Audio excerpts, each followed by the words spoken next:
Hello, I'm glad to be here. I'm Dr. Winifred Kisitu. I'm not a medical doctor, but I hold a PhD in childhood studies. When I was approached to record something, what came to mind was parenting. I hold, that's something I hold dear, and I've spent a lot of time talking to parents in the diaspora, but also worldwide. Now, three things I would like to talk about today: discipline, our language, and our culture. When it comes to discipline, we tend to discipline the way we were disciplined. When you talk about discipline in the African culture, we are talking about using the stick or screaming. And that's something I carried with me when I came to the UK. My kids were born here, and when it came to correcting them, I used the stick or I slapped them, and I'm not proud of that. I remember my son was 3 years old, and he did something wrong, and I slapped him.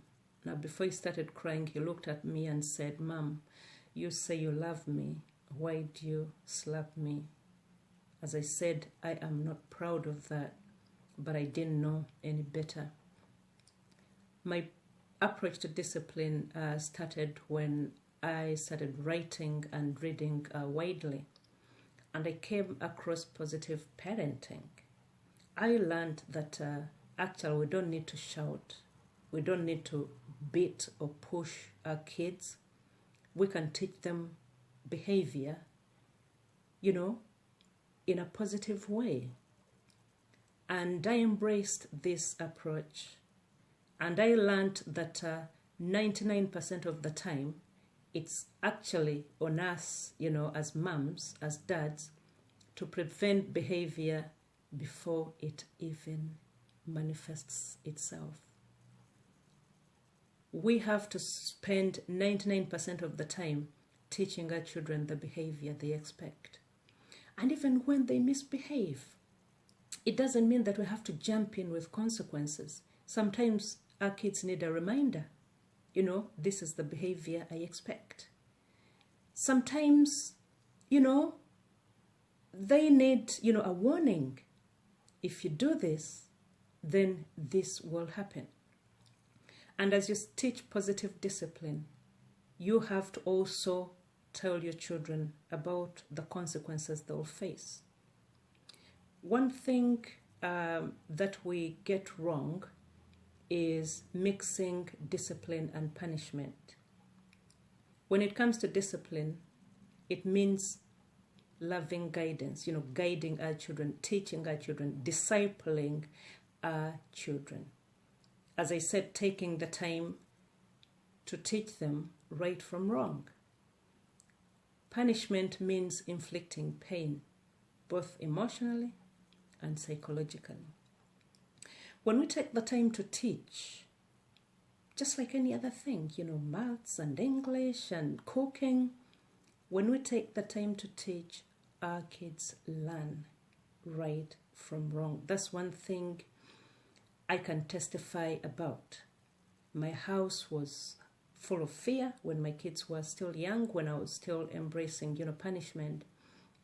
My kids are teenagers now, and I can tell you that they are the most behaved kids because I took the time to teach them. We have a warm relationship, but when I was using punishment, I found that my kids used to fear me. Every time I called them, they came panicking because they didn't know if Mommy was going to push them, Mommy was going to beat them, Mommy was going to shout at them. Let's take the time to teach. Let's take the time to build a positive relationship with our kids. Yes, I know in the diaspora we don't have extended families to help us. And you find that most of the time we punish or we use, we inflict pain emotionally and physically because we are frustrated, because we are tired. And that's the quickest way to discipline. But did you know that when you scream, when you punish, your child is not learning anything? You know, because they're full of fear. They're not thinking straight. And we tend to punish. When you punish your child, you tend to punish them when you're saying, don't do it again. Don't do it again. Sometimes kids don't know why they are being punished. But when you discipline, you are teaching them what they are supposed to do. Yeah? Your child did something wrong. Instead of telling them, don't do it, you tell them what they are supposed to do. So you are equipping them with the skills that they will need to use should they find themselves in that same, situation. Another thing I wanted to talk about was language. And I'm a victim of this. My kids didn't learn our languages. I speak a different language. My husband speaks a different language.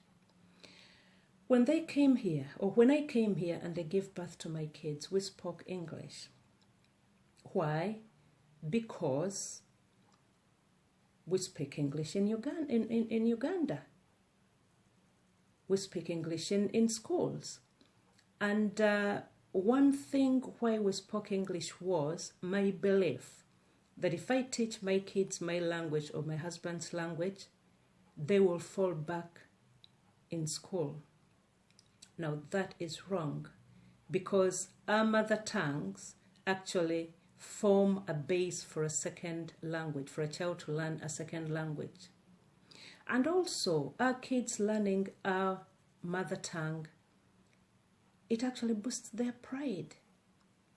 I took my kids to Uganda. They can hear, they learned a few words, but they could not interact with their grandparents. Their cousins here speak English, but some of the elderly do not speak English. I felt ashamed. I'm trying to undo this. It's hard grafting, but I'm sure I'll get there. So my appeal to you who still have young kids, please teach your children their, your mother tongue. Did you know that Spanish, English, Portuguese, these languages are taught in Africa, or were introduced in Africa, not for our own good, but for a different purpose. First and foremost, these people who came to our country, or who took over our countries many years ago, thought that we could not think in our mother tongue. Our languages were inferior. That's why they did introduce these languages. Another thing is, they introduced these languages because they wanted to create unity. For communities and countries to communicate in certain languages so that there is unity between people and between countries. And then us, parents, African parents, we embraced it,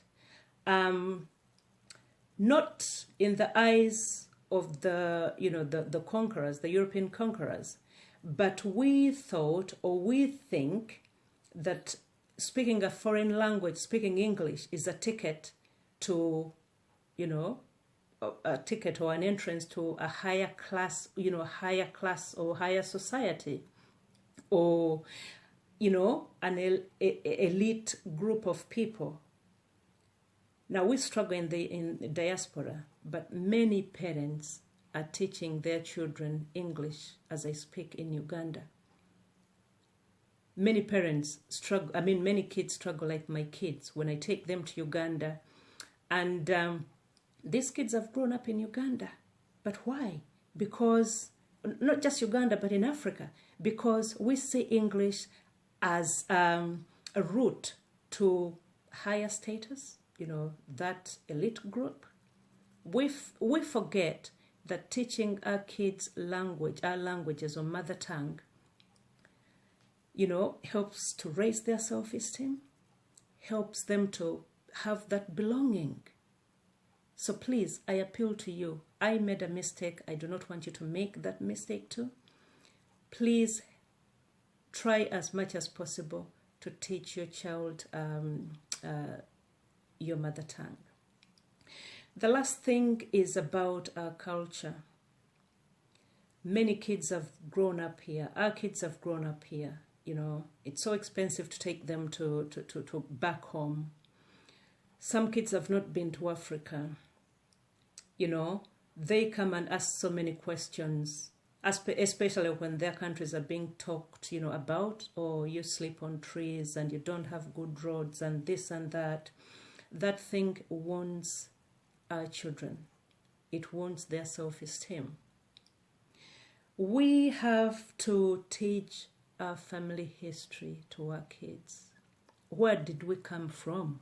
We were not born in Scotland. Where did we come from? Where did their grandparents come from? Where, you know, we've got to teach our children our culture. We have to try as much as possible to... These kids are living in limbo. We have to take them as much as possible to visit our homeland. Yes, they were born in Scotland. They are Scottish. But we came from somewhere, and these kids have to know. Please, as parents, let's take the time to teach our kids our family history. As I said, where we came from. And it doesn't have to be rosy. You know, teach them. Were there divorces in your family? Were there suicides? You know, were there bankruptcies? These are not bad things to talk about. Actually, we are teaching our kids something. We are teaching our kids resilience. Yes, things sometimes do not go according to plan, but you can make it. So as we teach our family history, let's teach our kids about the good and the bad. And also, let's try as much as possible to take our kids to where we came from. This will help our kids to have that sense of belonging. When someone teases them, you're not from Scotland. Yes, my kids have experienced that. My daughter, when people ask her, where are you from? The only place she knows is Scotland. But thank God we have tried as much as possible to take them to Uganda. We try as much as possible to take them to Uganda. So I appeal to you for our kids' psychological, mental well-being. Let's teach our children our culture, and let's try as much as possible to take them home so that they know where they came from. This is good for their mental health. This boosts their pride. Thank you so much for listening to me. Thank you.